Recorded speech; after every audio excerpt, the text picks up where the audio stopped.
It's hit out to left. It's hit a ton. And you can forget about it. It's a one-run game in the sixth. A three-run bomb from Bella Sanchez. Fifth home run of the year. And UIW right back in it in the sixth. Take something off that one. It's drilled deep to left center and gone. Haley Bearden goes yard. And Tennessee strikes first.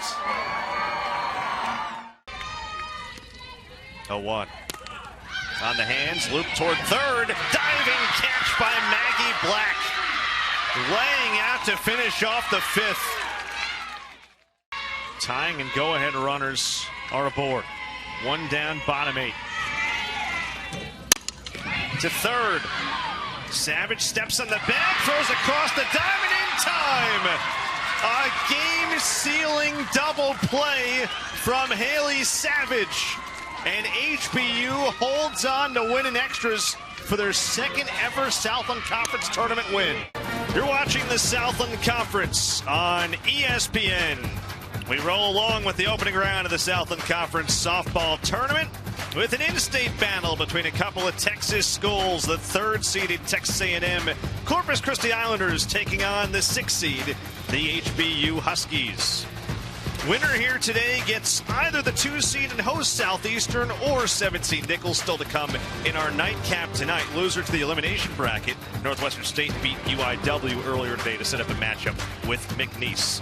And we welcome you inside the booth alongside Hall of Fame coach Yvette Girard. Jack Benjamin with you. So glad to have you with us. We've got an exciting matchup here for a bunch of reasons. The primary one, a couple of great offensive players. Shelby Eccles for HBU leads the conference in batting average. And then you got the player of the year in Pal Egan for Corpus Christi. Should be a lot of fun to see those two go at it. Doesn't have a lot of at-bats during the season. She's 0 for 10 for the year. This is interesting. But if you pull her, you can't put her back in. How about that? Into left field, a base hit. Her first hit of the season ties this game at 3 in the fifth. Amazing. What a performance today from McNeese. And now trying to stretch this 2-1 lead in the seventh inning. Lifted into right center. Carrying away and off the glove of Arriaga. Poulard and McCrary score, and all the way to third base goes Haley Brimley with a 2-run triple. 4-1 McNeese in the seventh, and the Cowgirls trying to push their way to the title game tomorrow. The 1-2 pitch, got her.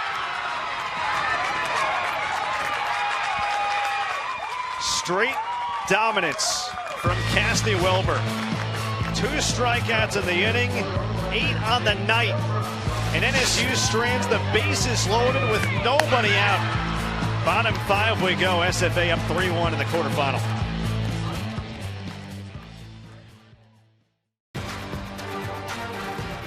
Southland Conference softball on ESPN is brought to you by Geico.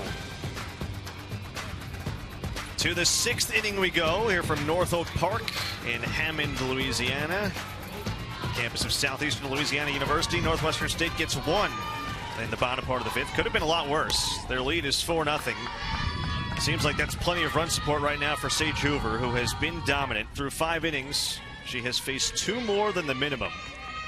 So she has retired 15 of 17 batters faced. Manny Bolt, one of 6 strikeout victims for the conference's leader in that category. Now 2 balls and no strikes. Jack Benjamin, Ronnie Rance with you opening round of this Southland Conference tournament. Pretty much now or never at this point for UIW, especially with the top of the order turning around after Bolt. Yeah, this is a situation where Northwestern State is they're up 4-0, but it could easily be more. They've left some opportunities out there, but that's neither here nor there because Sage Hoover has been in total control, has not shown any signs of letting up. Popped into shallow center, and it's the second baseman Taylor Williams taking control for the first out of the sixth. You know, right there, you got a 2-ball, no strike count. Question the decision to swing in that situation when you're down 4 runs, you only got 6 outs to go. You need base runners, and so the take probably would have been a good idea in that situation. So Bolt retired for the second time. Top of the order in Savannah, B. Habits, who has struck out twice.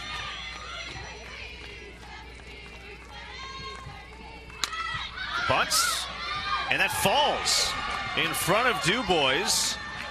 And B. Habits up to first base. That'll be a hit. That may, you know, they always say when you go to the ballpark, you're going to see something you've never seen before each and every game. That was the first time I've ever seen an infield Texas Leaguer bunt, because that's what it was. Look, this ball looks like it's going to be caught by 3 different players. Instead, it falls just perfectly. You know, a little parachute ball that falls just perfectly in the Bermuda Triangle between those 3. Had some awkward looking spin to it, but B. Habits reaches for the first time. Only the 3rd base runner today for UIW. And that's Tiana Lucio. She's 0 for 2 with a strikeout and a ground out.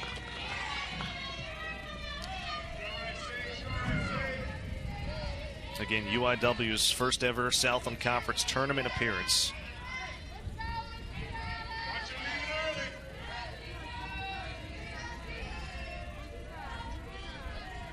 Oh. Gets the low strike call that time, and it evens up. Lucio's riding a 5-game hit streak. Longest active streak on the team coming in. She went 4 for 12 last weekend against Corpus Christi. Slaps that one toward her own dugout.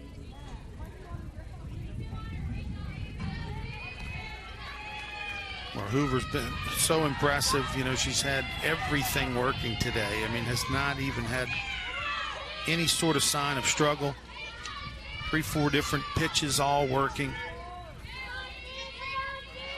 And looking forward to seeing what the final numbers are, because she has absolutely owned UIW this year. 1-2. Well, to your point, UIW has, as I mentioned, their 3rd base runner of the game. They have not gotten anyone into scoring position. They have not had 2 base runners on in the same inning. So you add it all up. UIW is 0 for 3 hitting with runners on base. They're 0 for 5 today with 2 outs. Struggling in a big way. Can they come through here with Lucio? 1-2.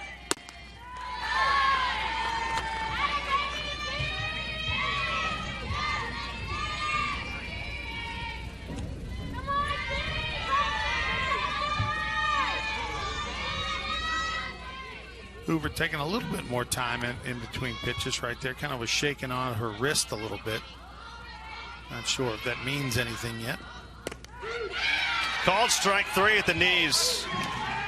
She has located every pitch to perfection. That's strikeout number 7. And there's 2 away in the 6th inning. Just painted this pitch down and away from the left-handed hitter. Watch this location. Absolutely perfect. Catcher actually set up a little bit off the plate. He was able to reach back and catch it over the corner. And Lamont Martin, home plate umpire, with the big ring up.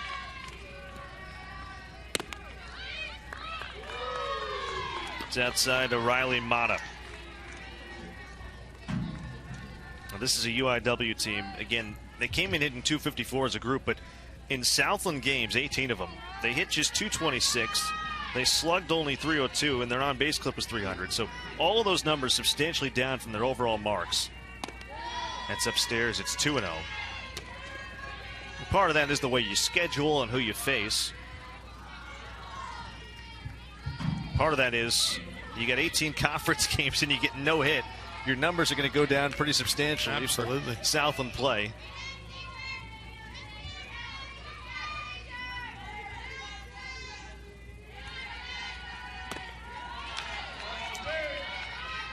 Hoover's been pretty consistent today as far as staying away from lefties. That time Mata, who kind of opened up a little bit, stepped out, just can't seem to really reach that outside corner, and that's obviously a scouting report. Mata only 5'3", but the best hitter by far for this team. Rolled softly in front of home plate. Wide throw from the catcher court, and it's a hit.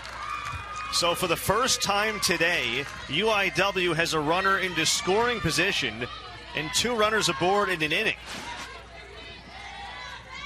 That time, watch Northwestern State catcher Court comes out and sort of throws it a little sidearm, a little 3/4, and that ball tails in towards the batter. Mata was doing a nice job getting down the line in a hurry, and Court tried to speed the throw and wasn't accurate.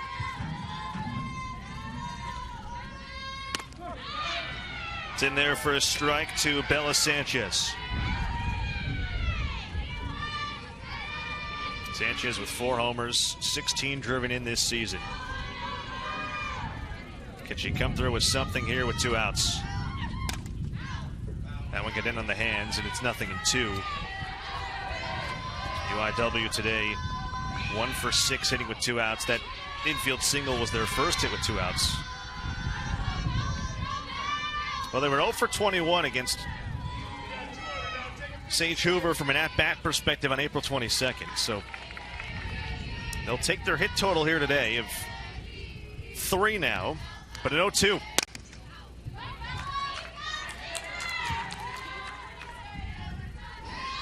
See the change of speeds by Hoover, keeping these batters off balance. Sanchez right there way out in front. I'd still say the 3 for 40 hitting clip against Hoover's not bad for her record against right now. Over 2 outings against UIW. She has been dominant. First real trouble she's been in. 2 down and an 0-2 in the 6th. That's hit out to left. It's hit a ton. And you can forget about it. It's a 1-run game in the 6th. A 3-run bomb from Bella Sanchez. 5th home run of the year. And UIW right back in it in the 6th. Well, how about that blast? You talk about a shocker. This game has absolutely flipped on its head. Sanchez pulls her hands in. It's an elevated pitch up in the zone, right above the belt, and this was a no-doubter. Sanchez ran it almost out of the ballpark entirely, and after just absolutely dominating UIW all season long, all game long, 1 swing, and now we've got ourselves a different ball game. It is amazing. You get the couple infield singles. You get that bunt that could have been caught by 3 people. Right. And it's 4-3 in the blink of an eye. A blooper bunt, a 2-foot, ground ball that the catcher makes an error on the throw, and then all of a sudden 1 good swing, and UIW is back in this game.